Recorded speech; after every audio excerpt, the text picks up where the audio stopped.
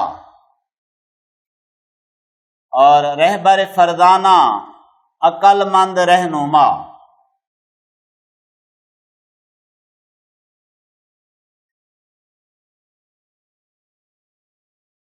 عقل مند رہنما، رہبر، لیڈر، سرخیل. کم کوش،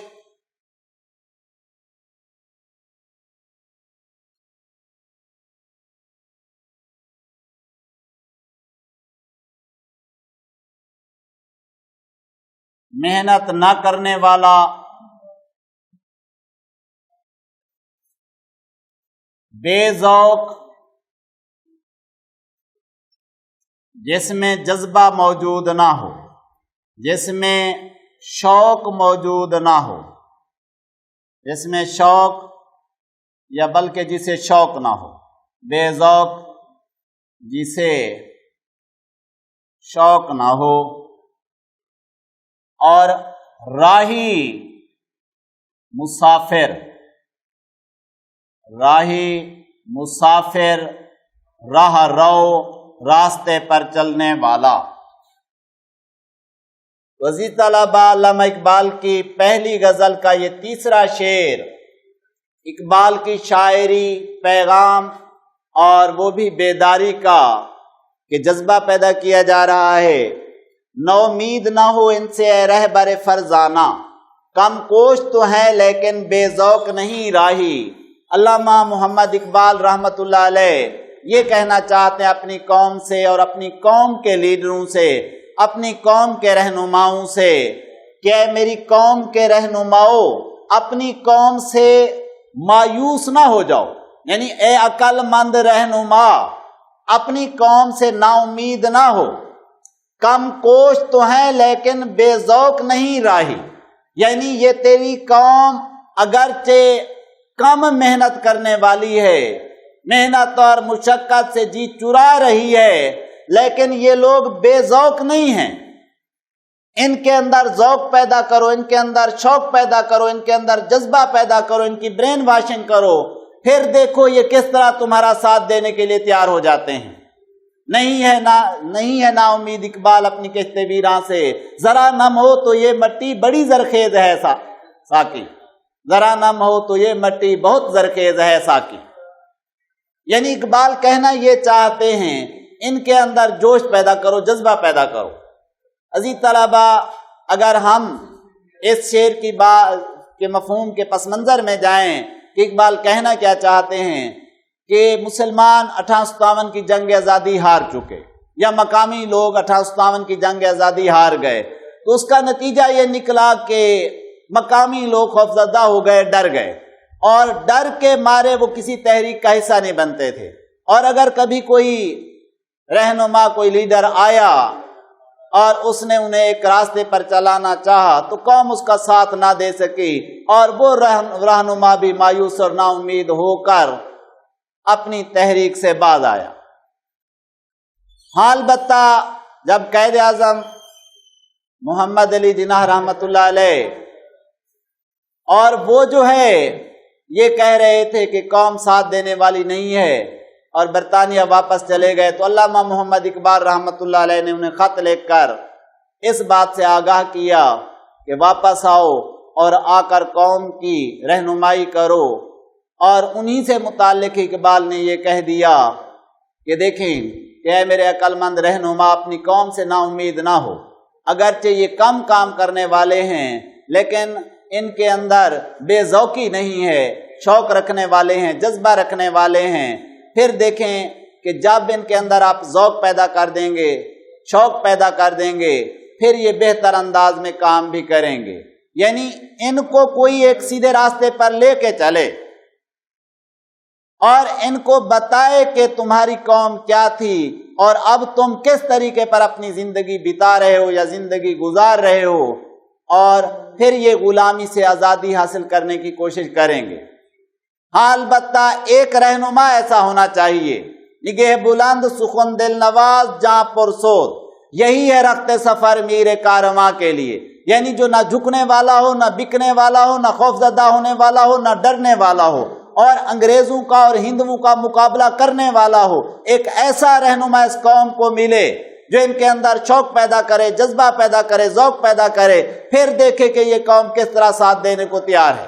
اور قائد اعظم رحمۃ اللہ علیہ جب آئے اور خالص مسلم لیگ کے ہوئے تو قائد اعظم کی رہنمائی میں مسلمانوں نے قربانیاں دی، اور پھر محنت اور مشقت سے جی نہیں چرایا، اور کبھی تحریک میں پیچھے نہیں ہٹے، یہاں تک کہ 14 اگست 1947 عیسوی کو ہمیں ایک علیحدہ مملکت میسر آئی، ایک علیحدہ آزاد ملک میسر آیا پاکستان، یعنی 14 اگست 1947 عیسوی کو مارز وجود میں آ گیا۔ عزیز طلبہ، آج کا لیکچر میں یہیں پر ختم کرتا ہوں، انشاءاللہ تعالی اگلے لیکچر کے ساتھ پھر حاضر ہوں گا۔ اللہ حافظ، شکریہ۔